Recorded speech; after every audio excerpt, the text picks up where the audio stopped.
Good morning. কেমন আছো সবাই? আজকের দিনটা শুরু করছি বাইরের ভিউ থেকে। আজকে সকালে ভিউটা খুব সুন্দর ছিল এবং তার সাথেই চলছিল রান্না। কারণ বরকে খাবার দিতে হবে, তার লাঞ্চ রেডি করে দিতে হবে।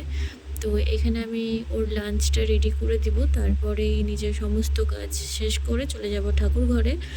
আর আজকে ঠাকুর ঘরে গপুকে পরিয়েছিলাম একই রকমের ড্রেস, আর কালারটা তো আমার ভীষণ প্রিয় কালার। তো তাই দুজনকে একই রকম ড্রেস পরিয়েছিলাম। তারপরে পুজো কমপ্লিট করে চলে যাব পার্লারের জন্য রেডি হতে, কারণ আজকে দোকানে কাজ আছে। তো দেখো আমি রেডি হয়ে গেছি এবং রেডি হয়ে বেরিয়ে পড়বো এবার। তারপরে রাস্তার ভিউ আর নেওয়া হয়নি, তারপরে পৌঁছে গিয়েছিলাম দোকানে। দোকানে গিয়ে সমস্ত রকম কাজকর্ম করে, দোকান পরিষ্কার করে, পুজো দিয়ে তারপরে একটু ওয়েট করছিলাম যে ক্লায়েন্ট কখন আসবে, কারণ তার বুকিং ছিল 1টা থেকে 1:30টার মধ্যে।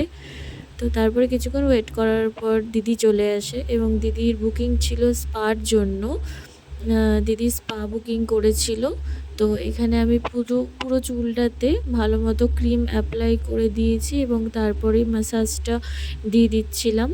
ম্যাসাজ কমপ্লিট হয়ে যাওয়ার পর আমি একটু ভ্যাপার দিয়ে দেবো।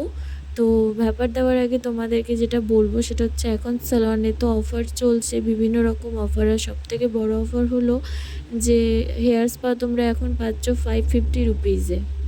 তো তোমরা অবশ্যই অফার্সগুলো নাও, সার্ভিসগুলো নাও, আশা করি তোমাদের ভালো লাগবে। আর এখন তো সমস্ত রকম অফার প্রাইসগুলো শুধু থাকছে 99 রুপিজে। তো তোমরা যারা যারা নিতে চাইছো তারা নিতে পারো। আর এখানে আজকে আবারও আমার সাথে একটা ঘটনা ঘটে যায়, যে আমি বুঝতে পারছিলাম না যে ভাবটা বেরোচ্ছে কি না, হাত দিয়ে দিই এবং হাতটা মানে জ্বলে যায় একটু আর কি। তো ভ্যাপার কমপ্লিট করার পর আবারও একটু ম্যাসাজ করে তারপরে আমি চুলটা ওয়াশ করে নিই, এবং ওয়াশ করে নেওয়ার পর চুলটা আমি কোনো রকম ড্রায়ার দিয়ে ড্রাই করি না, নর্মালভাবে ভালো মতো হাত দিয়েই আমরা বাড়িতে যেরকমভাবে চুল শুকনো করি সেরকমভাবেই করি।